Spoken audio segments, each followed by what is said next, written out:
No one's going to fix your life but you.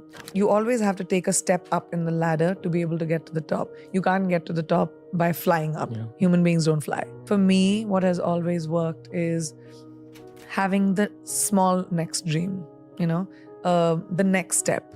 When I was younger, it was very romanticized that you're going for it and just keep going. And, it's like you have to work 24 hours, do 4 movies in one time, 5 shifts, don't sleep, don't eat.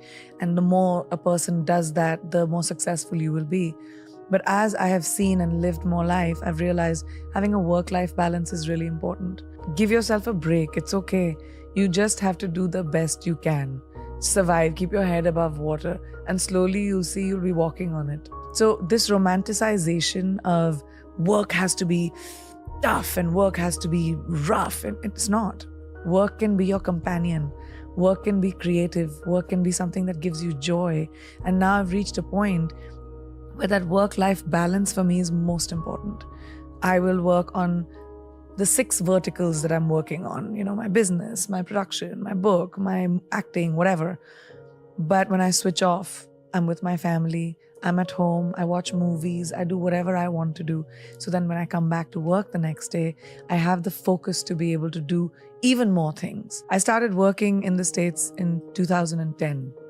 And in 2020, after 10 years of working in the industry, I started with music and then pivoted into acting in America. So started in 2010 for context. In 2020, I got my first leading role. How long did it take me? 10 years. So people don't think about how much hard work, how much consistent knocking on doors, how much humility it takes to go to another country and start from scratch. But it required me to strip every single thing that I knew in India and the laurels that I had achieved in India, the awards that I had won, the movies that I had done, the box office successes that I had seen. It required me to walk into rooms with extreme humility and introduce myself to people, to take my show reel and say, this is the work I have done. I would love to work with you. You have to go, you have to pound the pavement, you have to walk in, you have to be rejected, you have to audition, and you have to work around the culture of a new country. And that was so hard. I had to swallow the humility pill, and I was willing to do that hard work. And then, 10 years later, I finally got my leading role in a movie. The tears that it took when you move to a new country with no friends, no family, working with people that don't know you and don't know what you are able to achieve. When I first started doing Quantico, my co-actors did not understand the hoopla around me. They were like, who is this person? Like, why are you, the lead of that was the first time I got a lead role in a television series. And they just couldn't understand why. And it required me to just, be humble and say, I'm okay, this is a new environment. It's easy to go fishing from your boat, but when you have to go deep sea diving, it's a completely different thing. Yeah. So you have to learn according to your environment. So no, it wasn't easy. It was very hard. It took a lot of sweat, tears, and blood from me to finally be able to reach where I have reached. So when you say, I don't want to pass off the work that it took to get there and the time and the commitment that it took to get there. You have to shut off the noise. There are many people that will want to pull you down, but don't focus on that. Focus on the one person that believes in you.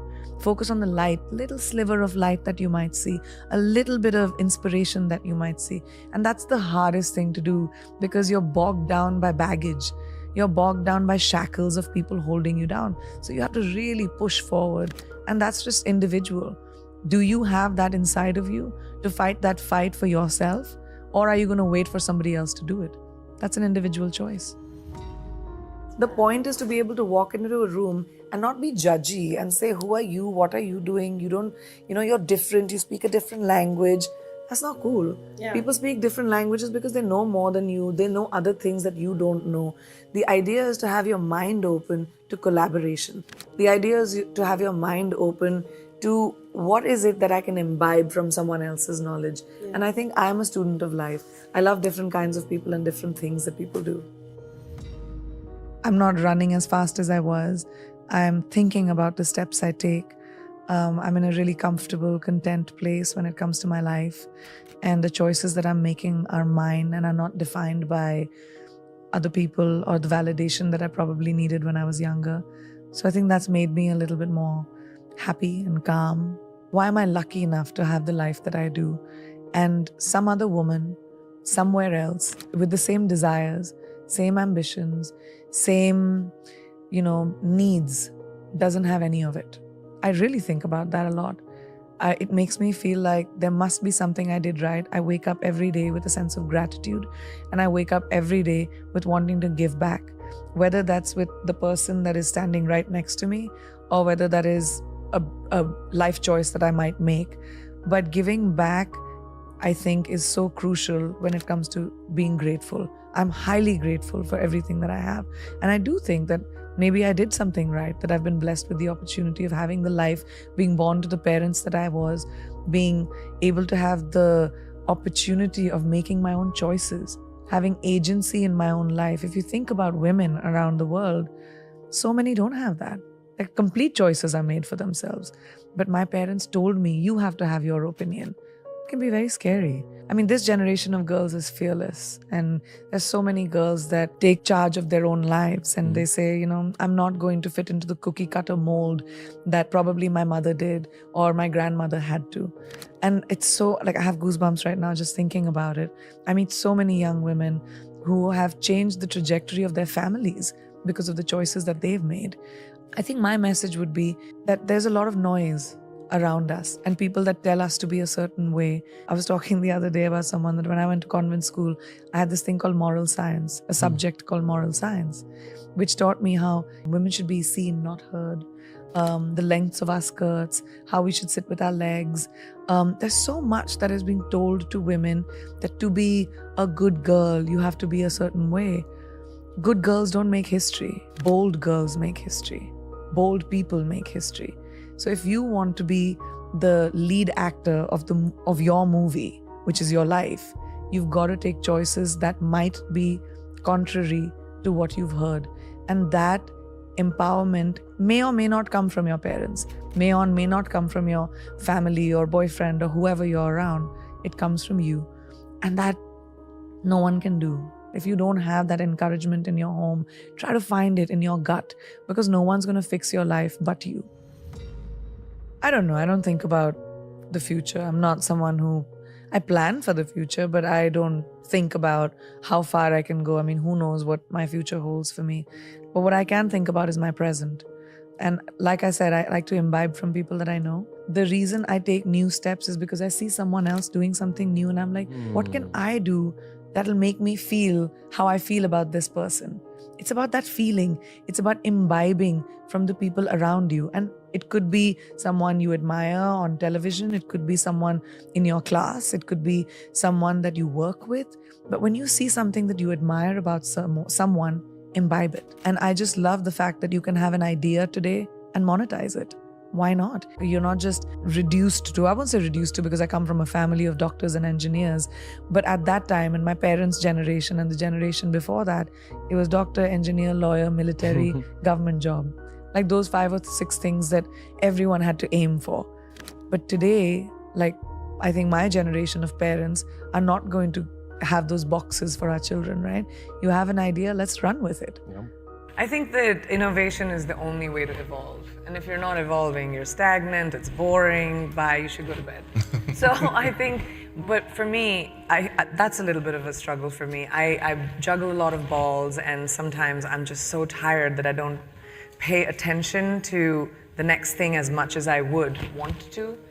And I check the box sometimes, and it works, and it's okay, because a lot of us do it. We just go to work and do the bare minimum, and I have to remind myself that the bare minimum is not my standard for myself. It always has to be more than the minimum. And you have to remind yourself to take some time out. You just have to take some time to whatever you want to do. Go to bed early, have ice cream, just feed your soul.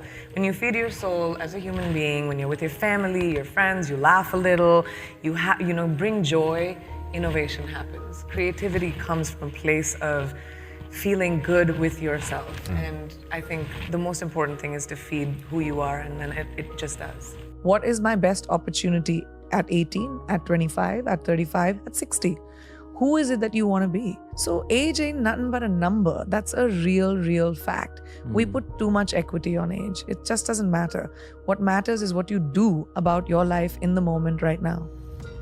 Keep the people around you that are your champions. And maybe this is also something I realize when I'm older, but I tell young people this all the time. Do not hang around with poisonous people. Do not keep people around you that are toxic, that mess with your brain. Keep people around you that are genuinely happy for you. Only people that are genuinely happy for you. And if that's 2 people, you're a rich person. I think the meaning of life is having purpose. We're born and we'll die. What you do in between that is your legacy. And if your legacy is, walking with sand between your toes and living in a shack and being happy and meditating, sure, it's an individual choice. Success is very subjective. To each person is their own. My success might be completely not attractive to somebody else's success. The equity that we put on, you're the most successful, one of the most successful people on the planet, whatever, great. That's my version of it. But somebody else's version of it could be completely different. But I really believe that what your purpose in life and what you do between birth and death is what counts. So the pursuit of anything else is just futile. The pursuit should be, what am I doing in my life? What do I want to do in my life? Who do I want to be? Who do I want to touch? What do I want to create? Do I want to create? Or maybe I don't want to create. And all of it is fine, as long as you're at peace with the choices you make. So make choices that make you feel peaceful.